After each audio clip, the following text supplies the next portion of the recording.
The Cellcast is recorded in front of a live streaming audience.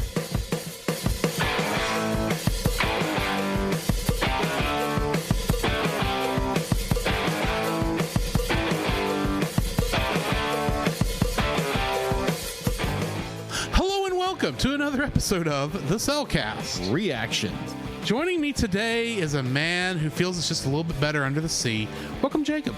Well, it's a little cooler down there anyway. That is very true. Till you get near the volcanic vents, but that's another matter. That is true. The deeper you get, the darker it gets. Indeed. Why, thank you. Let me introduce our co-host. A man who is trying to get that singing voice to the proper pitch. Welcome, Drew. Look, I know I'm a tenor. I can't hit the really super high notes, okay? Okay. I'm more of a baritone than a tenor. So you get up too high, my voice is just going to start cracking. Or I may just start talking like this. Yeah, that might not be And good. the unicorn will come out. Exactly. That's just all the trouble in the world. Yeah, exactly. Anyway, today we are reacting to another live action film. Yeah. But it's based on an animated movie, so it kind of fits. Anyway, Disney's live-action remake of The Little Mermaid. I really don't know how I feel about this movie existing. I am, to some degree, wish Disney would get away from the live-action remakes, because they've been hit or miss. Fair. And mostly miss. Mm-hmm. And like one meme post I saw once said, I don't know why Disney is insisting on these live action remakes when the Muppets are right there. Wouldn't you love to see a Muppet version of these movies? Indeed. It'd be hilarious. Unfortunately, that would probably mean Miss Piggy would be playing Ariel. No, she'd be Ursula. I don't know who that'd be who your live action actor is Ariel. Yeah, exactly. Anyway. So yeah, Halle Bailey could still be Bailey, in this. yes. I keep wanting to call her Halle Berry. Wow. Because the name is so similar. It is. I agree. Anyway. I'm looking forward to this film. Of course you are. You're a Little Mermaid fiend. I wouldn't say that. Well, it sounds bad now that I've said it out loud. Exactly. Exactly. Shame on you. But I'm looking forward to it. My girlfriend is like, oh my gosh, she's a bigger fan of Little Mermaid than I am, obviously.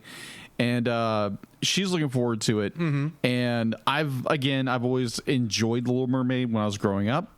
And no, I'd be like, I don't have two clamshells of the movie in my movie collection. Specifically the controversial one. Well, the first one, but it's not technically controversial. It's the first version. They came out with the second one. You know what I mean by the controversial. Yes, I know. One. There is a alleged controversy behind the first one, but they didn't realize it for a couple of years, and everyone starts to be like, "Oh, it's this." And I've seen that one go for like $100 and some, and I picked that one up for like $1. Mm-hmm. Yeah. So either way, be like, I am looking forward to this film. There again with the modern Disney remakes from their animation to live action, they can be hit and miss. Uh-huh. I haven't seen all of them. I've seen a few of them, and I'm interested where they're going to go with the story. I wish people would just go watch a film rather than be like critique the film from afar, from watching like either a poster, a screenshot, or a trailer, mm-hmm. and going to watch the movie for itself and judging the film for what it is rather than what you think it is, or insert biases or whatever's. Going to watch the film for itself. Mm-hmm. Be like, how the actress who plays the Little Mermaid in this film, how she portrays the character, and that's what I'm more down to. That's what I'm more in game for. Mm-hmm. To see how character-wise is she Ariel. Does be like I've heard her the voice actress, the actress who is playing Ariel in this film. I've heard her sing. She sings very well, and I'm very looking forward to the film and seeing what direction they go with. Obviously, they're giving a more modern spin, and I hope they're digging deeper into the mythology of what they did with the film. Mm-hmm. At least with the the background of the characters. They fleshed that out a lot more. I know people are giving this movie crap like they normally do. But people always do that sort of nonsense. That is true. That is so true. But yeah, I'm looking forward to this film. I know there are plans I don't know if they're in the works, but to go watch this over the weekend, I'm not sure yet. But we were recording this just to We're a little ahead of time. A little ahead of time. We're not sure how our schedule's going to line up, so it may be a week or two before we get back to this. Yeah, exactly. So yeah, this is this section. We are literally recording the day we're recording the Doctor Strangelove episode. Exactly. Give y'all an idea of timelines. We'll mention how long it's been when we come back. Exactly. But anyway, yeah. So. Yeah, I'm like you said. I do want them to go more into it because that's the entire point of an adaptation is to go farther than you could have with the hour and a half movie that we had before. Because I haven't seen what the runtime is on this, but I'm assuming it's around maybe 2.25 hours. No. As always, I am worried about songs when it comes to one of these musicals because we all know my opinions on what they did to Be Prepared in the Lion King live action remake, which you didn't hear my air quotes there, but they were there. 2 hours and 15 minutes. Okay. That's about what I figured. Yeah. So I'm a little worried about what they might change with the songs because the songs are in some ways the heart and soul of any of these pieces. Yeah. And they've added songs too, which also worries me. Yeah. But hopefully this is going to be more like Beauty and the Beast, where they are adding stuff that was from the musical stage musical. Yeah. And so a lot more thought has been gone into it, and they're not just doing stuff willy-nilly. I like the idea of it being an adaptation of that musical. Yeah. Then we're making an entirely new film based on, they are making it, you know what I mean? Yes. But yeah, that's really my thoughts on it right now. Okay. So I guess join us on the other side of the bumpers, and we will talk about the movie. Exactly.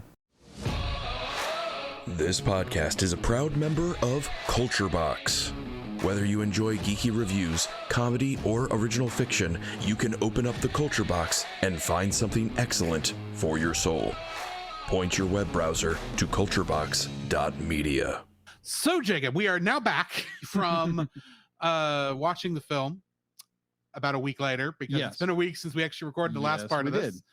What are your spoiler-free thoughts on this film? My spoiler-free thoughts on this film. So to put context into perspective, because context is key. So I went to Oklahoma over last weekend, or this previous weekend, and had a great time. My girlfriend, her mom, and myself went down there up there actually, to visit some of her family. And while we were there, we went and watched the film in Broken Arrow, Oklahoma, and had a great time. I enjoyed the film. I can see where the technical problems with this film is. I enjoyed it. My girlfriend was like, "Oh, it's so pretty. I really enjoyed it." And like I would say, be like, "Well, this and this and this and this." Be like, we're gonna have opinions. Yeah, we're gonna have opinions. But I enjoyed the film for what it was. I enjoyed the slight subtle changes and the expansion of the story and what was going on. But yeah, I enjoyed the film tremendously. I probably Drew has a different opinion in mind, but we'll figure that out as we go. All right. So yeah, that's mine. Mine is a very pretty film. Most of the songs are done very well in this context. Some of the new songs I have opinions about, but we'll get to that. Fair.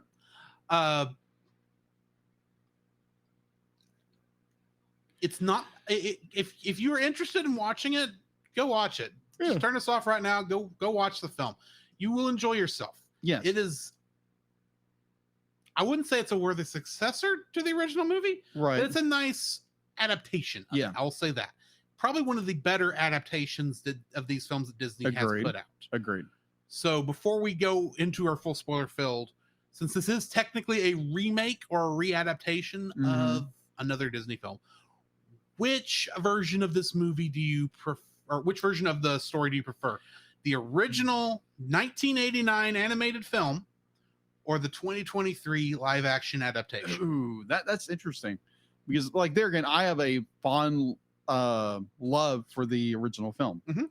This one expands upon good things the lore has done with the 2 additional films, the TV series, what have you.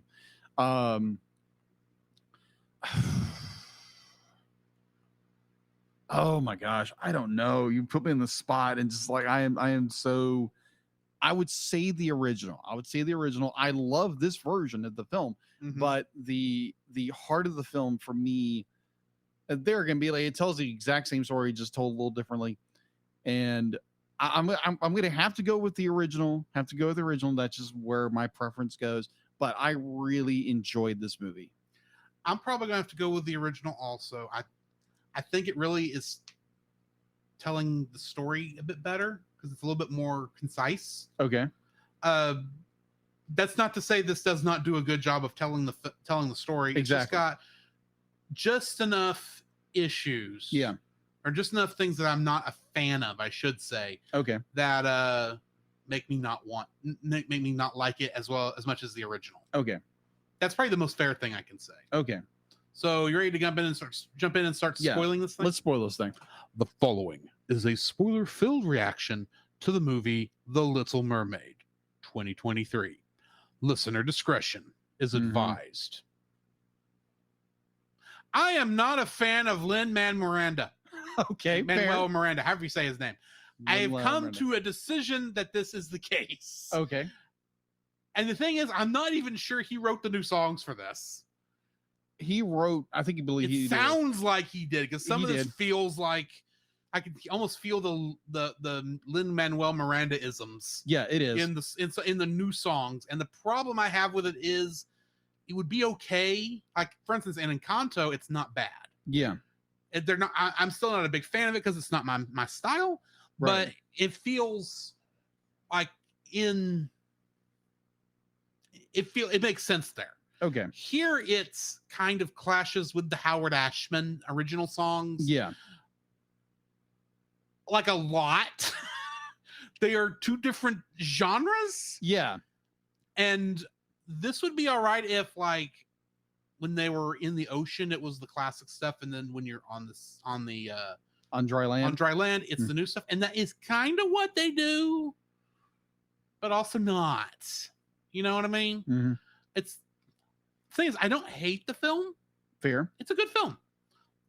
In a vacuum, if the original movie did not exist, this film would be pretty decent, pretty good. I would enjoy this a lot more. Yeah. I have some other opinions about later on in the film, just taking the film on its own merit and not trying to compare it to the original, even though it's very hard not to compare this film to the original. Extremely hard. But I can tell you, music-wise, the clash there, I feel like he should either try to match the original songs better in style, or, and this is going to be heresy, adapted the original songs to better fit his style instead of trying to do 2 separate styles. I would Now, granted, yeah. I would prefer match the Howard Ashman all the way through. Yeah. And not everything has to sound R&B hip hop Yeah. that he likes, that Lin-Manuel Miranda does. Yeah. I would agree to an extent where be like there are parts of Lin-Manuel Miranda. Yeah, Lin-Manuel Miranda. I like some of the rhymes a little bit. I would agree that He's good with the rhymes. He's good with the rhymes. Be like, it's just the music. Be like, the music I don't have really a problem with, but if he would have stuck a little bit, if he would have homaged Howard Ashman a little bit more with this, and be like, there's parts of it he mimics him very well, and then he goes his own style. Right. The music be like, that's just his style, and I get it, but it's like it does clash. It does clash a little bit. Now the performance of the original Howard Ashman songs, because it is new performances, new singers, new orchestration. Yeah, it's spot on. Yeah, agreed. It sounds exactly like the way it's supposed to, and they did not change one word. Yeah, agreed. Which I appreciate, especially since there is one that I'm surprised still made it through. Just because times change. Yeah, but there is some slight changes here with like, because I don't remember if Ariel sang during Under the Sea in the original. No, she didn't. I didn't think she did. She did, and So people had having a her here fit felt over that. having her join in here felt weird. It did, but at the same time, it feels like something Ariel would do. Yeah, to me. And this Ariel is a slightly different Ariel than the original, Slightly. so I can kind of forgive. Though kudos for that, Jodie Benson does have a cameo in the film. Yes. Oh my gosh. Which I had to look up if that was her or not, because Yeah. I couldn't tell you if I could spot Jodie Benson. So here's the thing. So I'm sitting in the theater watching the film, and you have Halle Bailey, Yeah, Halle Bailey. as Mermaid, as Ariel walking through the scene, and it's just like, oh, let me try this, and it turns the camera, and it's like, oh my gosh. Now, I'm the guy who's clapping and like, yes. What threw me is I saw Jodie Benson and go, you're not from the Caribbean. You have never stepped foot in the Caribbean. I can tell. Your skin is not tan enough and is not dried out enough from this salty sea air. That is true. But it was just walked out of wherever your home is. You walked out of your trailer. Just walked out of your trailer. You are. They did not make up you well enough for this. Yeah, I would agree, but it was a very, because they're just trying to say, oh look, it's Jodie Benson. It's Yeah, the original Little Mermaid. I think this is the first time they ever done that. I think. No. Mulan, you did have. That's right. Yeah. What's her name? The original voice actor for I cannot think of her name. Yeah, which that was just sad because she's a really good actress. Yeah, I love her. She's one of my favorite Asian actresses. Yes. Anyway, keep going. Melinda May. Nope, that's who she played in Agents of S.H.I.E.L.D. That's not her actual name. Ming Na Wen. Ming Na Wen. That's Yes. her name.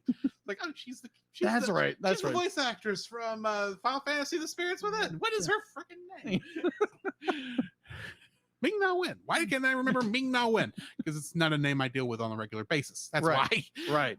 But anyway, yeah, this movie, be like, I loved where they took a little bit of the background lore of, be like, Ursula actually being, kin to right, and I liked that. I liked that. how they mentioned that Ariel's mother being a lot like her. Yeah.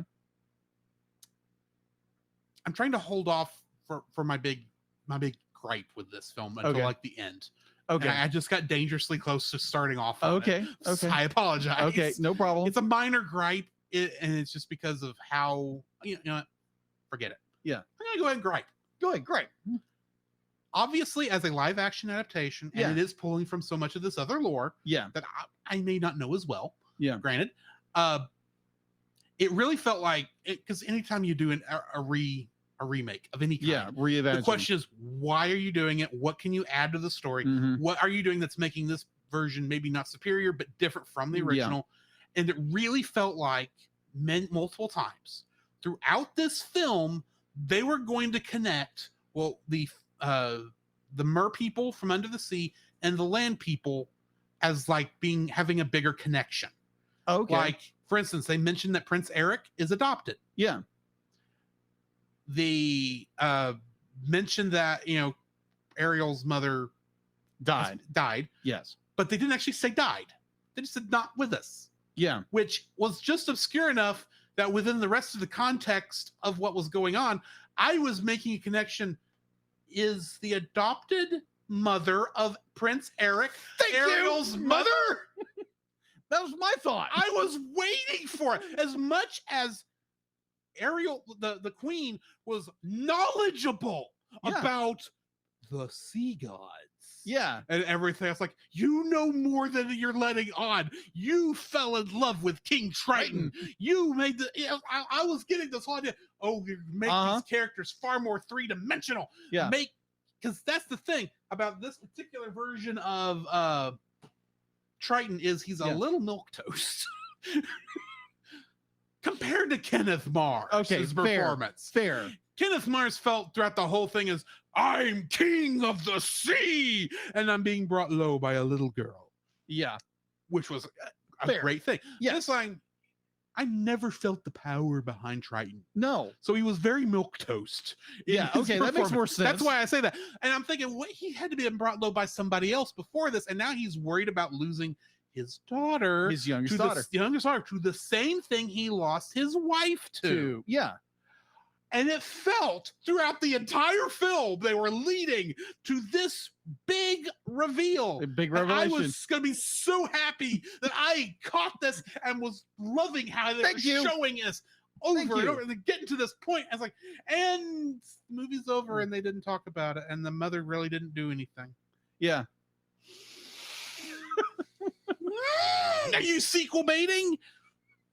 Yeah, because I was the exact same thing because they kept saying me like, it's like they went to so much trouble. Yeah, they did. So that she could be a princess of both kingdoms. Yeah. And he was a prince of the kingdom, but they could still marry because they weren't related by blood. Exactly. It would have worked. What are you people doing? And like, yes, it's set up so perfectly. Because I'm thinking the exact same thing. Be like, I've got a theory in my head. Because they keep referencing that it's like, oh, our mother's dead. Be like, yes. you know what? Plus, you know what? The human's dead. None of Ariel's sisters look like her. Yeah, they're all different. Which made sense. It's like if she was born from another mother. Yeah. Not other mother. That's a different movie altogether. Yeah, but they're born from a different mother than the rest of her sisters. Yeah. It makes sense that maybe that would explain why she's got more of this African American heritage, why she looks more human than the rest of her sisters do. Yeah. And granted, it's because they were trying to match Ariel to her look from the original thing while still doing the new version of not using shells to cover her parts. You're welcome, mother, for me hiding that thing again. Because admittedly, the way they're showing it, it would make sense that she wouldn't have those parts. Yes. There. I can hear it now. I can just hear it now. I'm just saying they're more fish-like than mammalian in this form. That's all I'm saying. Okay. Got it. They're magic people. It doesn't matter. Okay. Okay. And I also like the fact they brought in, at least at the very beginning, that quote from Hans Christian Andersen from the original story. Yes. And they even say, "Oh, you found my Little Mermaid." It's like, oh, I wonder if that's more based on the version of the character shown in the original story. And there's a part of me that was like, okay, we're telling this story that's based on the Little Mermaid movie. Yeah. Are we bringing in elements from the original tale? Which a part of they do. They do, but they also don't. Yeah. So granted, she really did look like she was in pain. Yeah, when she was walking on the feet, which is how the Little Mermaid was, because her bone, she could barely walk on her own feet. Yeah. They showed that. It's like, oh, that's cool. And I'm sitting there going, wait a minute, I know how the original story ends. Yeah. She turns to foam. Yeah. Sea foam. And are you going to turn her to sea foam in this film? So she returns to the water and somehow King Triton's going to bring her sea foam back to life. Yeah. So here's my thought. Like throughout the entire third act of this film, I'm thinking like level somehow bring turn the sea foam back into a girl. Yeah. But what I was thinking was, so watching this film and watching the third act, be like, okay, everything seems to be lost. And I'm thinking like, okay, they will reach back into the original story where the sisters will come to the surface and be like, hey, the only way you can turn back into a mermaid is if you kill the prince. And obviously in the story, she doesn't, but they didn't bring that in. I was like, that would have been so good, but they didn't. Well, I kind of fine with them doing the big Ursula kaiju fight. Oh yeah, that was great. That was fine. The fight was good. Ursula was not in the kaiju fight. Okay. Specifically. Yeah. That CG. Yeah. For yeah, it was a bit off. There is no reason the CG should have looked that bad. Yeah, agreed. It was been so easy to keep Melissa McCarthy, like have her act in front of like a blue screen or green screen or something. Yeah. And just have her move like slowly so that there's weight. Yeah. Just like a suit actor would, and have her do the acting of the yeah. And it would have looked good. Yeah. And just have the CG just be, adding the little effects in here. Yeah. And maybe darken it because, you're in the thing. And of course, you get into the whole thing about the reason they shoot these things at dark is so that it looks better when there's bright flashing lights show. And you do need the big trident that she's wielding at that point. You do need it there. Of course, they don't have her crown glowing like in the movie. Yeah. The movie. Yeah. That should have been. And I was still sitting there going, You know, Ursula in Kingdom Hearts was a little more formidable in this last fight. I would Sora would have no trouble kicking this Ursula's butt, is all I'm saying.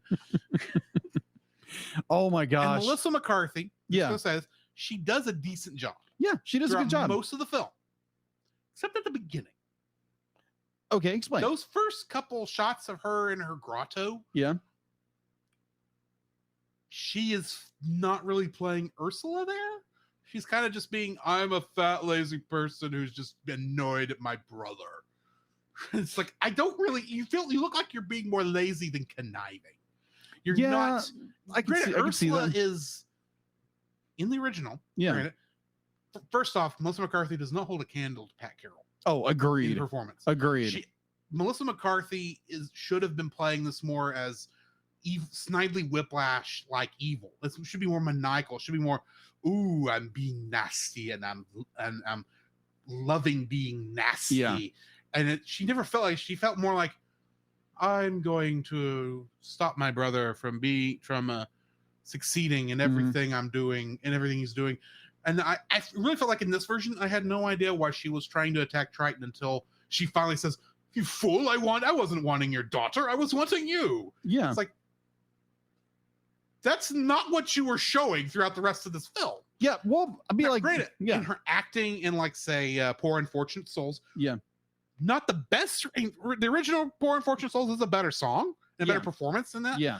But she did a good job in that. Yeah. She did a good job throughout the stuff on land, everything. I really felt like, this is her plan, but everything leading up to that, it's like, I'm not feeling this Ursula yet. It took until Poor Unfortunate Souls when she really let loose into the evil maniacal Ursula-ness. Okay, I see that. She really felt like she was in the character.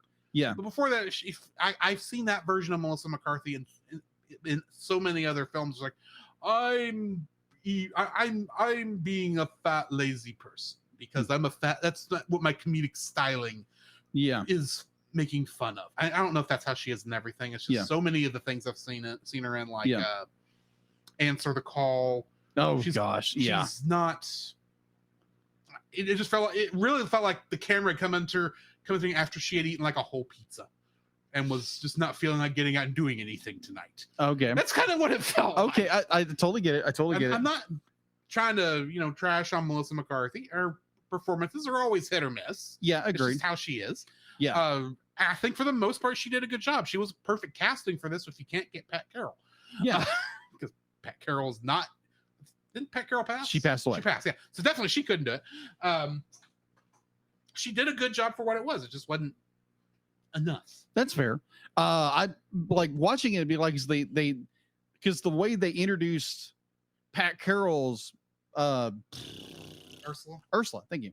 I wanted to call McCartney, but it's like, no, this is not the Beatles. Like her character of Ursula be like, very menacing and just kind of laughing, cackling. Yeah. Where would this one be like, it's kind of subdued a little bit, and be I do agree. Yeah, it's just it kind of works, but at the same time, the way they're telling the story. Yeah. But I still felt it's like you need to be more evil. Yeah. Be like I agree with that, but I do agree to be like she was menacing in a lot of ways, but then there was a little bit of like, okay, but it's like, it's very hard not to pull from the original source and say it's like, well, this and this and this. It is hard. It's hard, and I'm trying not to. The only other gripe I have in terms of what I think the original movie did a lot better, is the fact that Flotsam and Jetsam don't talk in this one. No, they don't. And I was like, oh, that's disappointing. They were the fun little sidekicks. Well, I was thinking toadies. Toadies. They talked for Ursula when Ursula wasn't there. Yeah. There was never a reason. Yes, Ursula talks for them in this film. Yeah, it's like, poor Flotsam and Jetsam. You were some of my favorite characters. Yeah, agreed. So kind of something I like about this film, I loved Halle Bailey's performance. Halle Bailey's performance. Yeah, Halle Bailey. I loved her performance as Ariel. Definitely when she got into Part of Your World, and definitely the reprisal, because she sounded just like Jodie Benson. Oh yeah, to the point where I had to go and look up, did Jodie Benson do the singing parts for this? No, Not because I doubted Bailey's abilities. Yeah. I've never heard Haley Bailey sing. Yeah. How do you say it? I'm sorry. Halle Bailey sing. Yes. But the fact is, her version of Part of Your World sounded almost exactly like Jodie Benson. In some ways. Be like there was a little bit more of a twist of maybe like how she sings. She's got a little more soul. Yeah, a little more soul singing. Yes. But she still sounded like it sounded like that could have been Jodie Benson. Yeah, in some ways. She did such a good job matching the songs. Yeah.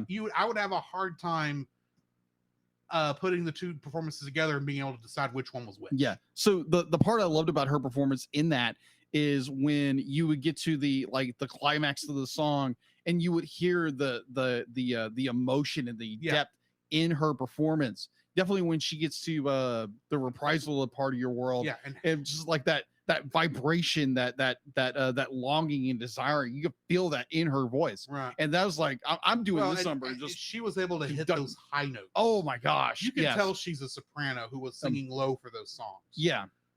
Because I think Jodie Benson's more of an alto, even then was. Yeah, she is. But if you're gonna, Amelia, Siren song does need to be high pitched. So she did a good job of mimicking that for those parts. Yeah. So speaking of Siren song, I love that they brought in the Siren song because it's not to be like, oh, just your voice. Be like, no, it's a Siren song from the Legends. Yeah. And I love that. I was like, oh my gosh. Because mermaids have legendarily, well, mermaids traditionally are not very kind creatures. No, they are one of two types of creatures called sirens. Specifically, these are the water ones.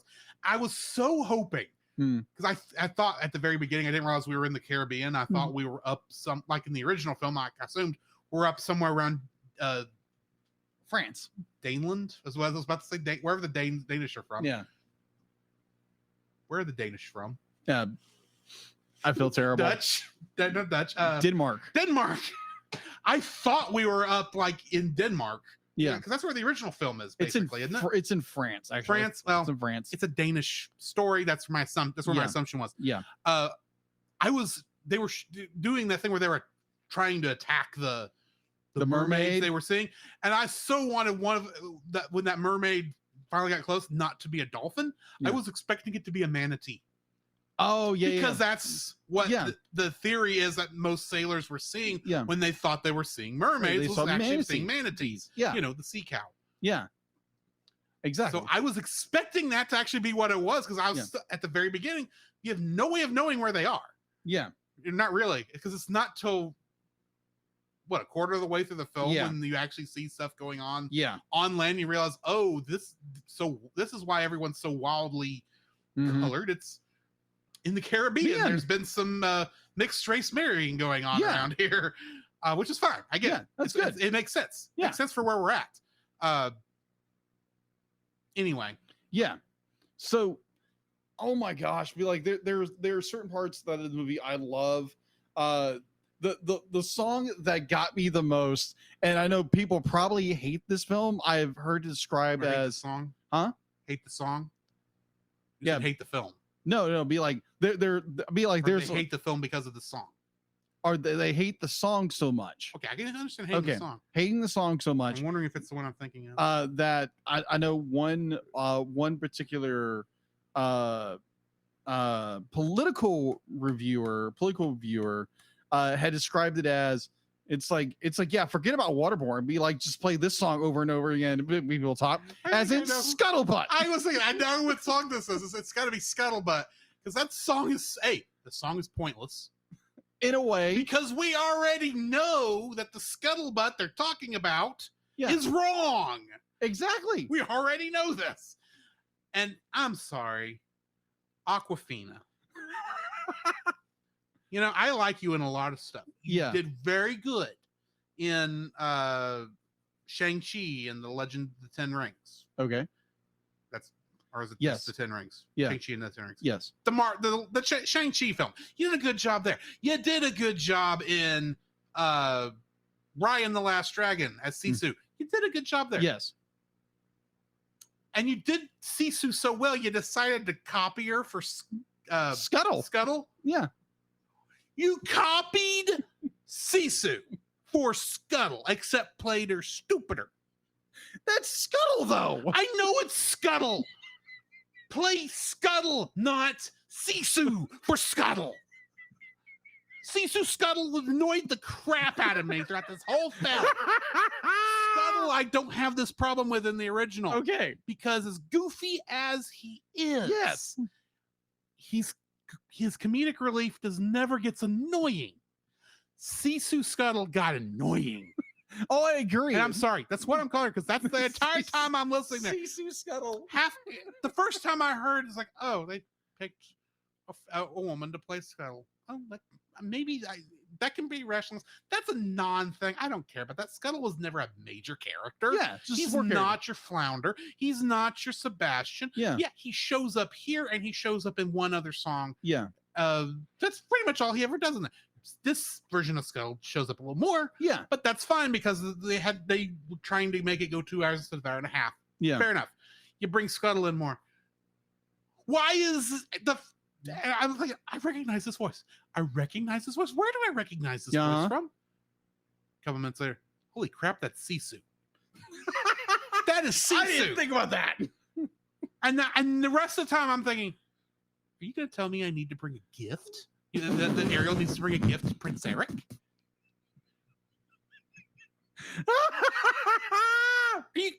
You literally are Sisu, who through their transformation power has turned herself into Scuttle and forgot how to change back, didn't you?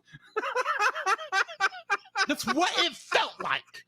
Now, Awkwafina, you're a great actress. You've done a good job. Gosh. You're not I don't know your music that well, because I know you are more of a pop star than you are an actress. I didn't know that.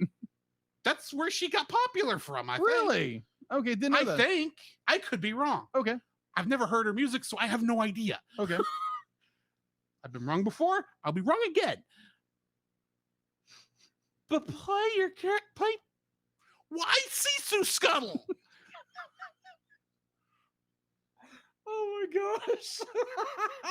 That is a good analogy. Oh my Were gosh. you in the recording booth for Sisu and they said, hey, you want to be in the Little Mermaid movie? Sure, I would love to be in the Little Mermaid movie. All right, you're playing Scuttle. Oh, the Pelican? Yeah, the Pelican. I thought he was a guy. Well, now you're playing him. Awesome. Okay, and I've had no time to practice. I'm just going to keep playing Sisu. Except, oh my gosh. And then we're going to have her rap in Scuttlebutt. I hate that song so much. Gosh. It's the worst song in the film. I thought it would have been Prince Eric's song. That was just Lin-Manuel Miranda being Lin-Manuel Miranda. How do you say the guy's name? I'm sorry, Mr. Hamilton. That's what I'm going to call you now, because that's where you got popular.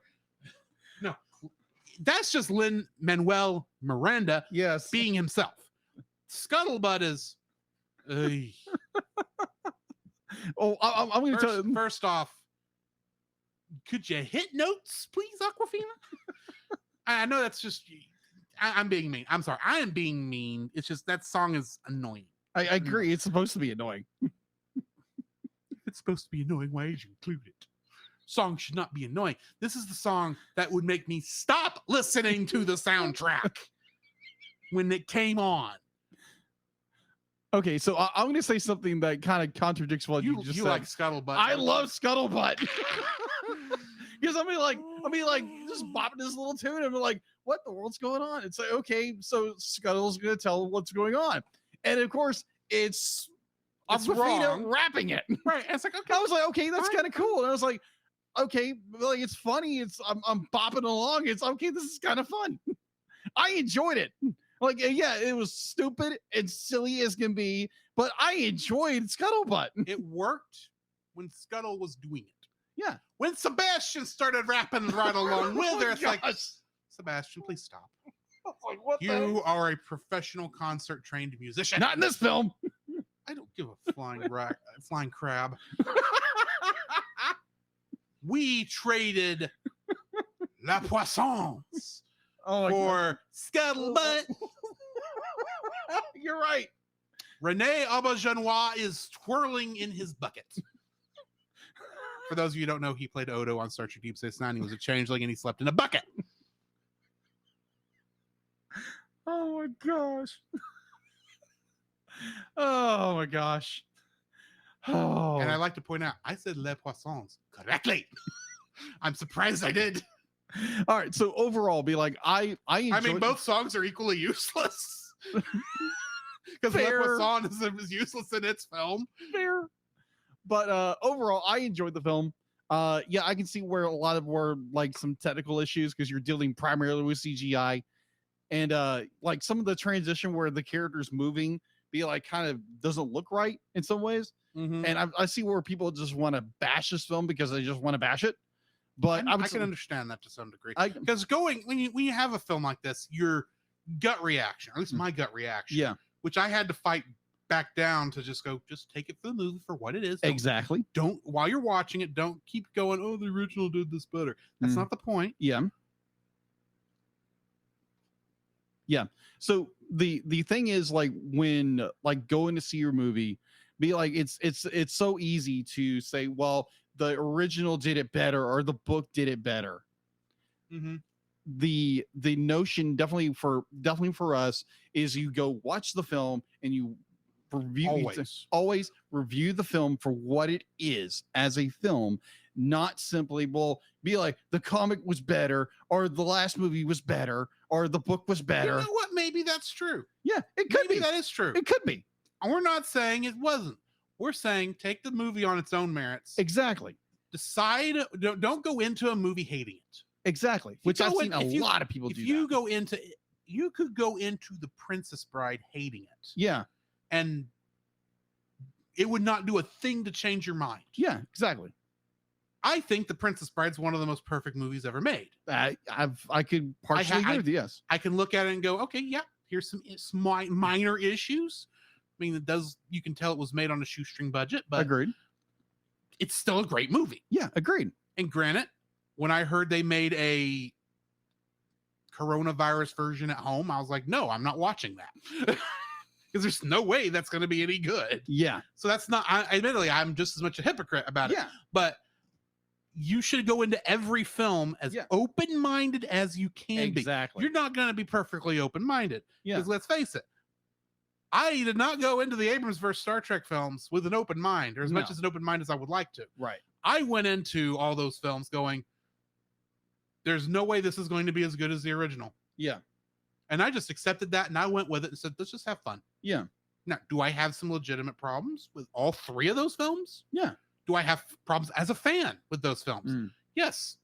I actually would accept those three films better if they had not tried to connect it back with the rest of the universe. I know that seems I know people like the idea, but honestly, if I could have just accepted those films as reboots, full reboots, clean reboots, not trying to connect back to anything else, much like The Little Mermaid live action, I got to connect it back to our actual discussion somehow. Yes. Is being made as this is completely different from the original. They're not meant to be the same universe. I would actually have accepted it better. This is supposed to be its own thing. It works as its own thing. In a vacuum, I would have very little to any problems with the film. Yeah. I'm being that honest. Good.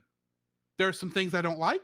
Yeah. But there's always things you don't like about a film. Exactly. There's nothing here that makes me say this is a bad film and you shouldn't watch it. Yeah. There is nothing here that says that.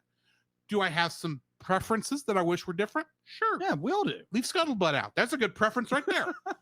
You don't agree with me. Yeah, exactly. That's fair. I like Scuttlebutt. That is fair. We have different tastes. Yeah, exactly. That's one's right and one's wrong, but that's neither here nor there. Hey. Just go enjoy films, people. Yeah, exactly. That's the entire point. That's part of the reason why we do this. It's the entire.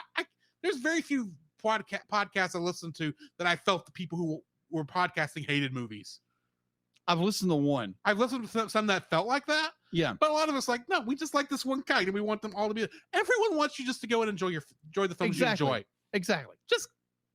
I'm sorry, I got off on a tangent and a rant. Don't we all?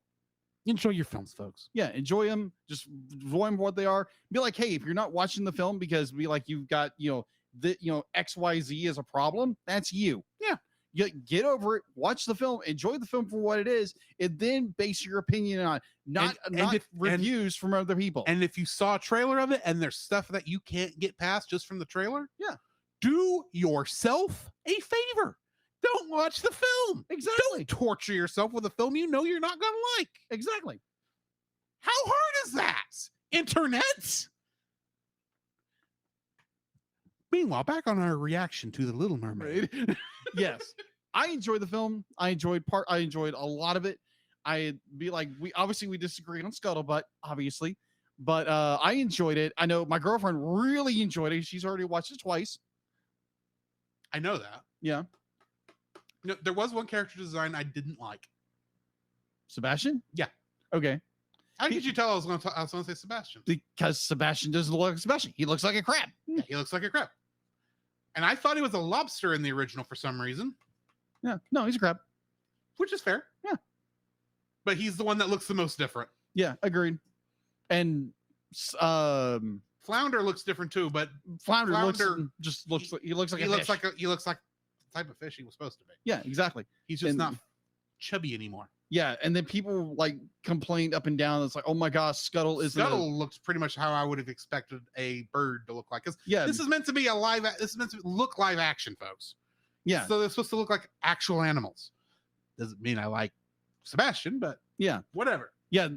Some people complain because Atlantica could have looked more magical. Yeah, than just a coral reef. Yeah, agreed. I totally agree with you. At least this way, you could have your suggestive parapets. That is true. And nobody can say a word. Exactly, because they're natural. I'm sorry. I looked at when they were going into quote unquote the castle. There are air quotes here because it was obviously supposed to be the Atlantica castle, but it didn't look very regal to me. Yeah, agreed. It's coral. Yeah. It's pretty, but it's not. It's just anyway. Yeah. But they're going into that, and I'm going, y'all knew what y'all were doing when y'all made this. Yep, they did. But overall, I enjoyed the film. I enjoyed this film tremendously. I'm hoping to go watch it again because I know probably my girlfriend's going to watch it again. But I'm going to have no problem with that. So go watch this movie for yourself. Have your own opinion about movies. Don't simply just go by what other people think or like maybe your political view or whatever. Or, there's no politics in this. There's no politics. The craziest thing is, Ariel's not a Caucasian redhead. Yeah, exactly. It makes sense in this context. Yeah, exactly. Granted, if it was still being up in the in the English Channel-ish area of the original, I might have some problems there. Maybe because they were looking like this. Okay, that's kind of a continuity issue, but also kind of not. But there again, I think someone would be like my girlfriend wonderfully said, be like, how do we know what mermaids look like? Because we don't know what they look like. I agree with this. Yes. However, I don't know. A part of me thinks, the underwater merfolk should be matching the people on the land, skin tones on land, which is why I really don't have a problem here because she didn't stand out in either location. Exactly. She fit both locations. Yeah. Would she have fit in that part of France at that time period? No. Maybe not. Don't know. It would have looked weird. Maybe. I don't know. Okay. Being honest, not trying to be political. That time period of France. Okay. Slavery was still a thing. Yeah, agreed. They would have thought a white prince. I'm going to cut this out. I just realized, but I'm going to get this off my chest. Okay. Cut it out. A white prince marrying a half black girl. Yeah. Because she's not fully black. You can tell she's mulatto. Yeah. That would not have flown. She would have been, at best, have been not concubine. That's an older term. What do they call it in the medieval era? Oh crap. Oh, I know what you're talking about. There was a specific word for it. Not a mistress, but I know what you're talking about. Yeah, I agree. That's the best you could have pulled off. I would agree. There was no way they would have allowed the crown prince to marry someone of that looked like that. Yeah, I can survive. I can make it more rationalized in the Caribbean. Yeah, but here I can't. Okay, I need a way to play Deedlit here right now. That is fair. Okay. All right, got that off your chest. I hope I can find that later. Okay. I'm gonna be searching for it. I'm gonna be like, I find this, clip it out. Somewhere around 43. All right, so I enjoyed it. Again, I enjoyed this film. Be like, we have our own differences. That's what makes this show great, because we can have differences about things and we can both walk away. It's like, hey, we disagree to agree or not. So yeah. I guess that's probably it. Yeah, that's it. Go watch the film. Yeah, Go the best we can say. Yeah, go watch the film for yourself and make your own opinion about it. Indeed.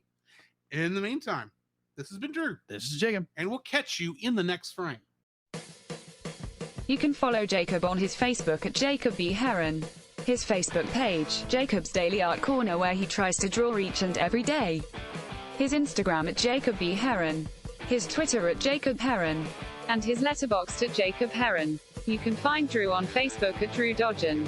His Facebook page, Drew's Photo Bin, to see his photography. His Letterboxd page at GGeorge759. His Twitter at GGeorge759. And Instagram at Drew Dodgen. You can like us on Facebook at the Cellcast Podcast. On Twitch at the Cellcast Gaming. On YouTube at Cellcast. On Twitter at cast_cell. The Cellcast can be found at Apple Podcasts, Google Play Podcasts, Stitcher, Spotify, or anywhere else fine podcasts are downloaded from. Please rate and review us where you found us, and also on Podchaser. Email us at thecellcastpodcast@gmail.com. The Cellcast is a proud member of both the Pop Americana and Culture Box media networks. For more information, please see the link in the description. Our theme song is Drop and Roll by Silent Partner. And remember, that's Cell with a single L.